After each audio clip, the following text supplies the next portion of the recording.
Nearly 2 years on, Syria seems locked in an unstoppable, ever-growing cycle of violence and atrocities. What started as a peaceful uprising against the 4-decade rule of the Assads is now a full-blown civil war. News of fighting around the country's second-largest airport near Aleppo comes amid fresh accusations in a seemingly hopeless spiral of sectarian revenge killings by all sides, says the UN. In answer to the stalemate, EU foreign ministers are allowing nations to provide more, quote, non-lethal and technical support to help protect civilians. But the arms embargo is still very much on. Europe divided between those first and foremost worried about weapons getting into the wrong hands and countries like Britain who feel it's wrong to stand idle. Suddenly, though, there is talk of talks.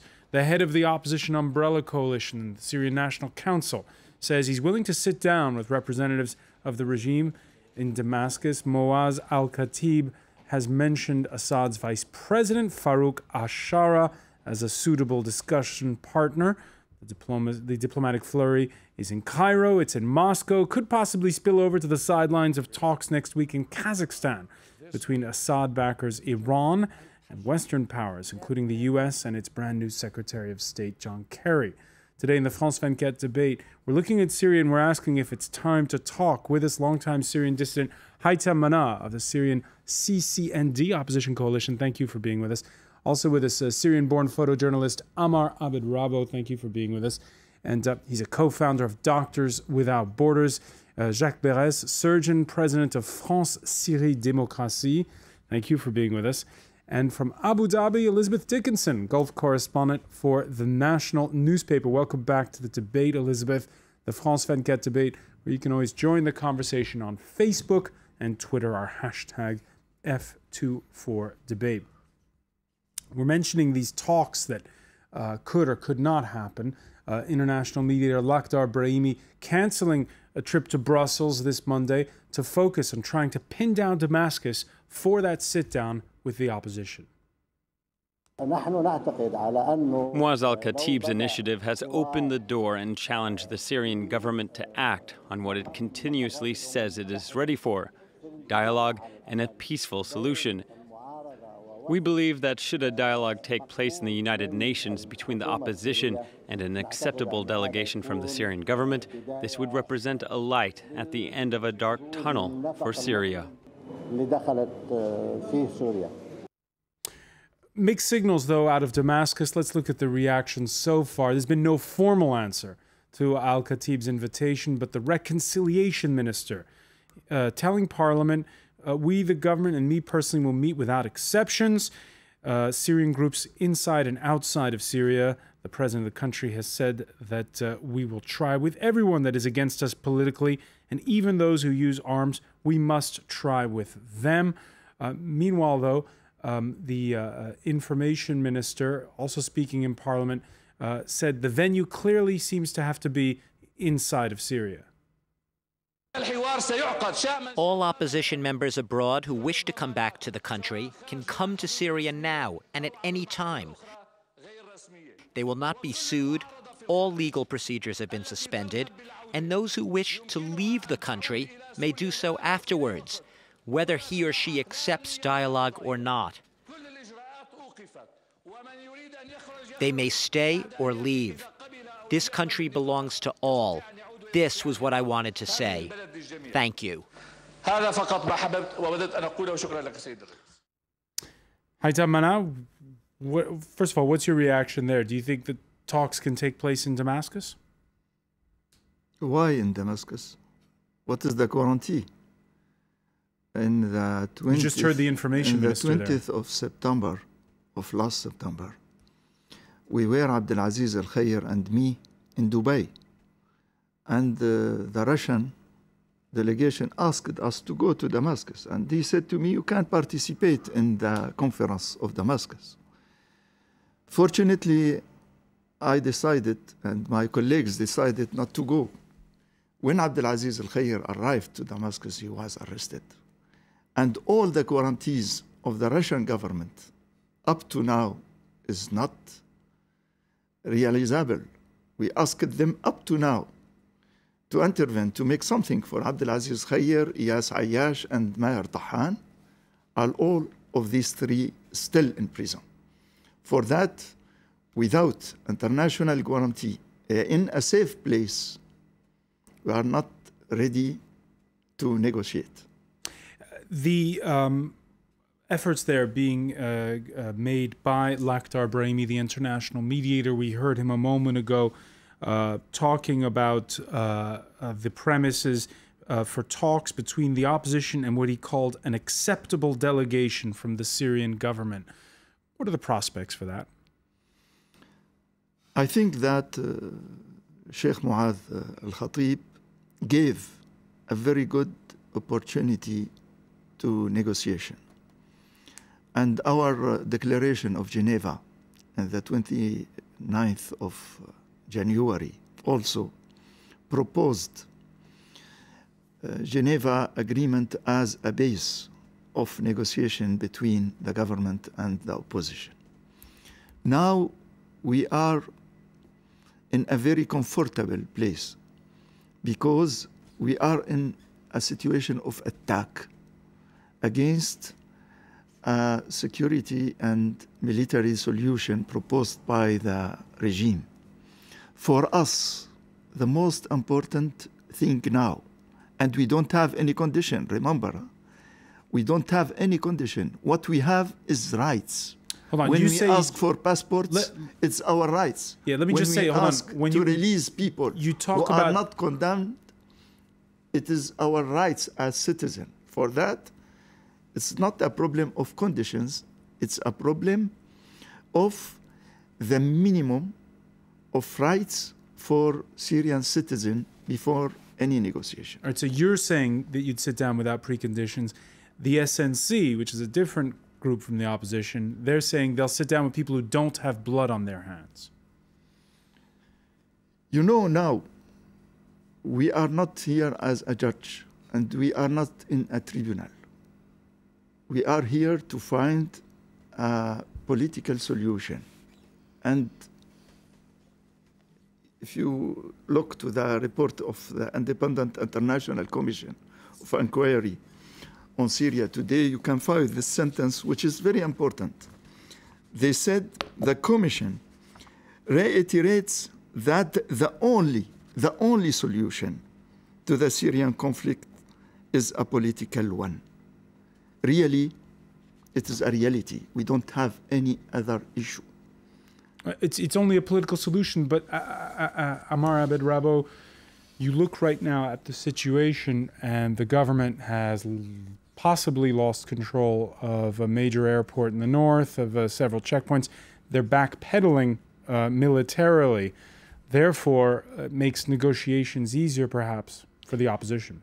Perhaps also one of the most important events this in the last 10 days was also the revelation.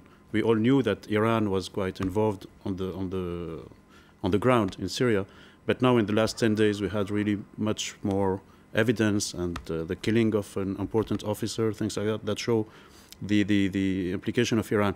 So I think for the Syrian regime, it is time now to do something, to move or to do something like that. Now I wonder with who you will negotiate. I mean, I listened carefully to what Haytham said about his colleague and his friend, Mr. Al-Khayer, who was arrested a few months ago. There are a lot of people who are bloggers, journalists, reporters, I mean, people who don't carry weapons. They've been arrested. We don't know much about where they are exactly, who detained them.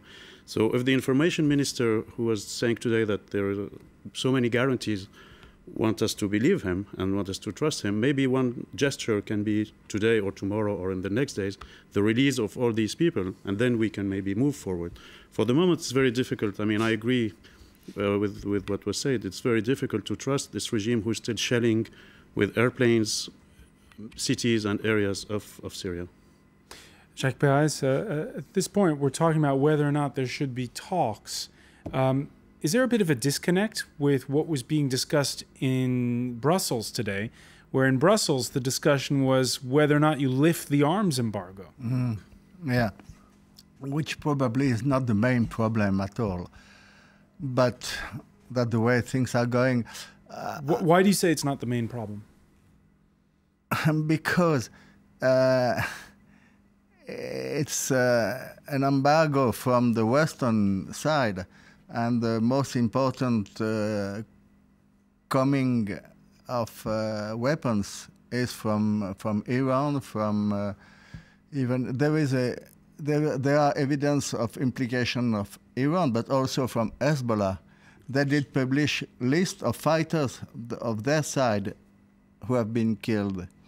They are rarely on the field fighting with. But the weapons are also coming through Turkey and coming from the Gulf states to the rebels. Yeah, probably. Well, I heard my friend Randa Cassis from the Movement for a Laïc and Pluralist Solution in Syria, and she was saying every weapon which comes to Syria is to kill a Syrian guy. And, well, I'm not Syrian, I've been there sometimes, but we have to agree that, as it has been said, the solution has to be political one and not military. Nobody could win, of course. Elizabeth Dickinson, what in the Gulf this Monday, what's the feeling? Is the mood changing in terms of, is it time to sit down and talk? Well, I think in terms of the Gulf states, what you've seen all along is support for the Syrian political opposition to make this decision on its own. Everyone that I've spoken to in the Gulf states, be it Qatar, be it Saudi, be it Kuwait, has said, you know, what we'd like to do is support the Syrian political opposition. Whether there's a political solution or not is sort of their decision. You did see some resistance to talks. Very recently, a top Saudi official came out and said that negotiation with the Assad regime was absolutely off the table, simply because of the level of atrocities that have been committed by the regime. But again, I think when it comes down to sort of the tactical level of sitting down and discussing, that this would certainly be a decision that would be made within the opposition and not within the Gulf states. All right, that's the mood as you see it. There was, as we said at the outset, in Brussels today, a foreign ministers meeting. They're keeping the embargo for another 3 months, the arms embargo. However, they did make some provisos. What does the EU mean when it adopts London's idea to lift the embargo on, quote, non-lethal and technical support to help protect civilians? Let's listen to the UK Foreign Secretary. We have recognized the National Coalition as the legitimate representatives of the Syrian people. So it is important to give them the support that we can. We give them strong political and diplomatic support. We also give them assistance in terms of equipment at the moment to help them try to save people's lives. I think there is a broader range of equipment that we could give to them. That's the sort of thing that we need to discuss with them. Of course, it's very important that any such support does not go to extremist groups. A broader range of equipment. That is very cryptic. Is he talking about medical equipment? What is he talking about? I don't know. It's a very weird statement. Yeah. But to be honest, the EU cannot, on one hand, say, we're not sending anything because we don't want it to go in the wrong hands. On the other side, saying, "Oh, look what's happening in Syria, the jihadists, etc., etc." I mean, if you leave a space open and if you leave vacuum, somebody will occupy the vacuum. You know, in French we say "la nature a horreur du vide." There's nothing. Nature abhors a vacuum. Yeah, there's no vacuum, and in politics it's the same. I mean, these people are desperate. These people have nobody to really help and support them from the free world. But how do you interpret what William Hague is saying? It's a mystery for me. It is. Jacques Beres? It's a wide range of help, possible help, up to helmets and defensive devices. I don't know. What will the helmets do when you have the airplanes shelling every day? Oh, it helps. It does? Okay. Yeah, it does. But it's not enough, of course. It's too little, too late, probably. Yeah. On Facebook, by the way, we asked you if Europe should loosen the arms embargo on Syria. Bill Thompson said yes, but not exactly the way William Hague might like it. He said, "Arm Assad against Al Qaeda." That was his statement on Facebook. Again, this issue that Ammar was just bringing up a moment ago about how nature abhors a vacuum. Right now, is it a worst case scenario? What's going on in Syria? No, I don't think so. I don't think so. I think I don't have any comments for the Britannic Hague. And I don't have any more comments for the French politics towards Syria. I think that we must concentrate today our efforts toward two countries. But hold on. The States, you say you don't have a comment on it. You say you don't have a comment on it. Yes. But there you have a difference of opinion between London and Paris. Paris, which is backed off on the concept of, has backpedaled a lot on the concept of helping the Free Syrian Army. And here William Hague hinting very clearly that there is some logistical support that can be provided. Yes. Which one is right? I think that now both are very weak in the international politics in all what concerns Syria. They have many mistakes. For that, the two great countries take in hands the question now, and you can speak about really very serious negotiation between Russian and Americans in the group, the staff of al-Ibrahimi also, to find a good solution. I asked Lavrov last time when I saw him, do you think if you the Russian foreign minister, do you think if you find a good solution, you and the Americans, there will be a veto, a French veto? He said, no. And why you lost your time? We must concentrate our efforts now to find rapidly a political solution, a Syrian solution, and new ideas which can go out of the logic of violence. Because with the logic of violence, what you have? You are really today in the door of the Somalization of Syria. The danger of it becoming another Somalia. And our situation is not really very comfortable. All people which ask for militarization lost three very important challenges. The first one, the military is upon politics, and it must be the contrary. The sectarian is most important than the national, and it must be the contrary. And the third one, you must unify your groups, and you cannot up to now. You can't up to now because of this violence. I'm going to interrupt you because we have to take a break. We'll come back. Stay with us. It's the François Picard debate.